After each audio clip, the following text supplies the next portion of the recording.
काही लोक सांगत होते, वृत्तपत्रामध्ये उलटसुलट बातम्या छापल्या। आमच्या लोकशाहीमध्ये सत्तारूढ पक्ष असो वा विरोधी, आम्ही राजकीय विरोधक आहोत।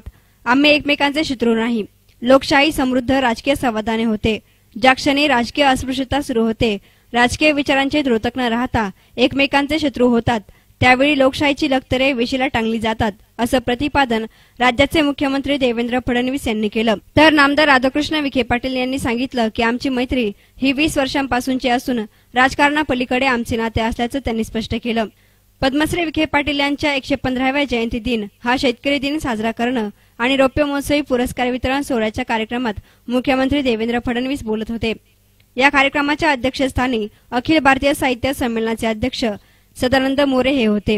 मुख्यमंत्री देवेंद्र फडणवीस यांच्या हस्ते साहित्य सेवा जीवन गौरव पुरस्कार डॉक्टर सुधीर रसाळ, डॉक्टर रवींद्र शोभणे, बद्रीनाथ महाराज तनपुरे, श्रीनिवास बनगे, संभाजी भगत, प्राध्यापक डॉक्टर एकनाथ ढोणे, संजीव तनपुरे यांना वितरित करण्यात आले।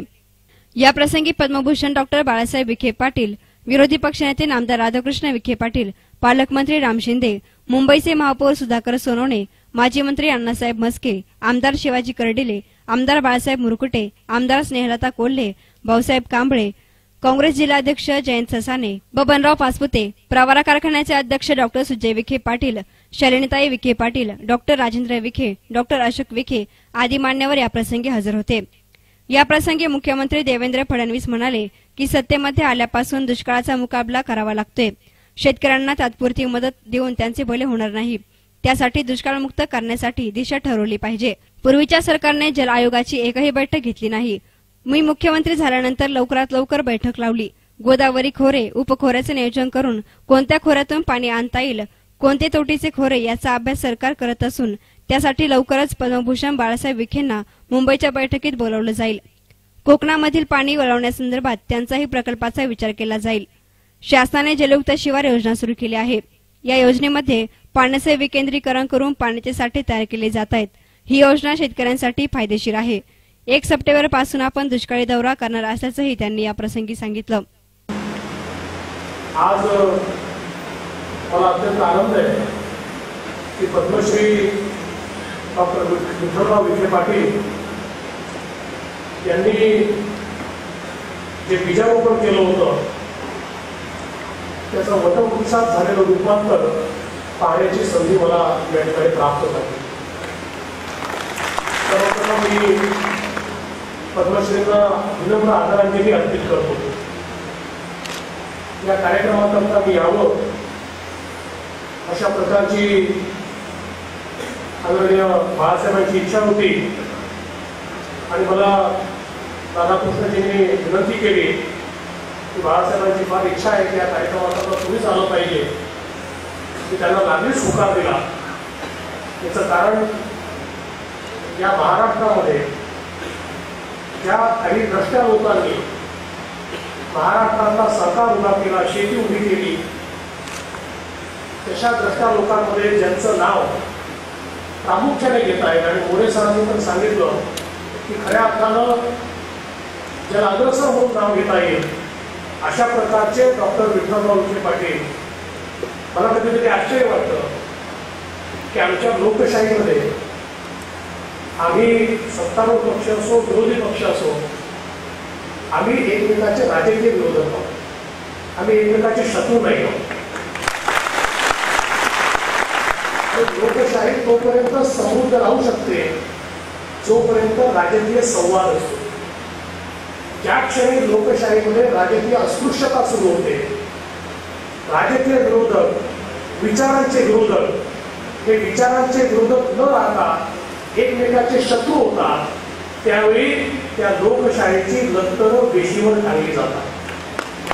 आपल्या प्रास्ताविकात नामदार राधाकृष्ण विखे पाटील म्हणाले, 20 वर्ष मी आणि मुख्यमंत्री देवेंद्र फडणवीस आम्ही सहकारी म्हणून काम केलं, मात्र आम्ही सत्तेत असताना आमच्या जबाबदारीची आठवण करून देण्यात त्यांनी एकही संधी सोडली नाही। आमचा मैत्री संबंध पक्षीय राजकारणापलीकडला असल्याचे त्यांनी स्पष्ट केलं। निळवंडेचे कालवे कंत्राटी कामगार कायमसेवेत करून घ्यावेत, गोदावरी कालव्याचे नूतनीकरण, समाधी शताब्दीसाठी विशेष पुढाकार, कोकणातून वाहून जाणारे पाणी वळवण्यासंदर्भातील मागण्याचे निवेदन मुख्यमंत्र्यांना नामदार राधाकृष्ण विखे पाटील यांनी दिलं। तातडीने सुरू करण्याची आवश्यकता आहे. पिण्याच्या पाण्याचे नियोजन करण्याचा प्रयत्न शासन करत आहे. शेतकऱ्यांना भरीव सवलत देण्याची आवश्यकता आहे.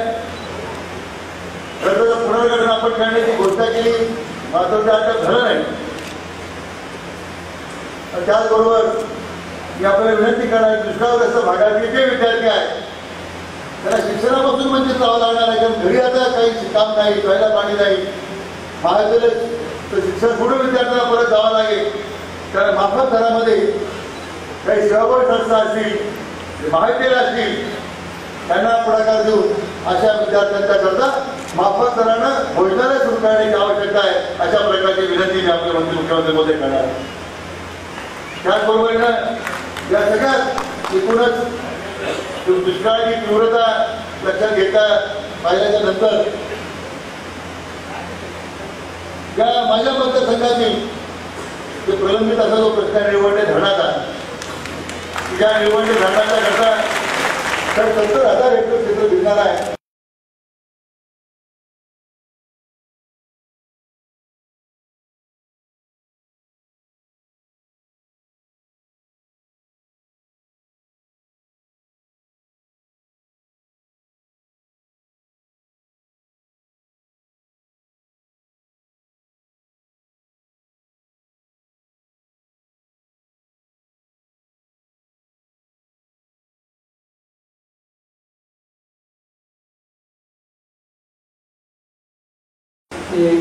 त्यांनी जर बोलव ते आले. मला आनंद झाला, परिसराला खूप आनंद झाला. मला दुःख एका गोष्टीचं आहे की समाजकारणात, राजकारणात जो अचूकपणा वाढत चाललेला आहे, जी अस्पृश्यता येते, ही समाज विकासाला मोठी घातक आहे. ही भारतीय संस्कृतीला मान्य नाही, पण दुर्दैवाने ते घडते. दुसरी गोष्ट, दुष्काळ भयंकर आहे. दुष्काळाकडेच लक्ष पाहिजे, रिझर्वेशन नंतर. माणसं जगले तर रिझर्वेशन, म्हणून दुष्काळ महत्वाचा आहे. मुख्यमंत्र्यांनी दुष्काळाकडे लक्ष द्यावं. या प्रसंगी पद्मभूषण बाळासाहेब विखे पाटील म्हणाले की समाजकारणात अस्पृश्यता घातक आहे. दुष्काळाकडे शासनानं लक्ष देण्याची गरज आहे. कोकणाचं पाणी वळवल्यास मराठवाड्यासह नगर, नाशिकचा दुष्काळ हटेल. घोषणा होतात, मात्र शेतकऱ्यांना पैसा मिळत नाही. त्यामुळे असंतोष वाढत आहे. सहकारावर खासगीकरणाचा घाला वाढतो आहे. सहकार चळवळीच्या प्रश्नांसाठी प्रधानमंत्र्यांकडे तुम्ही आमची वकिली करावी, अशी मागणीही त्यांनी यावेळी केली. कॅमेरा पर्सन अजिंक्य गोरेसह सुशील त्रिभुवन, S9 मीडिया, प्रवरानगर.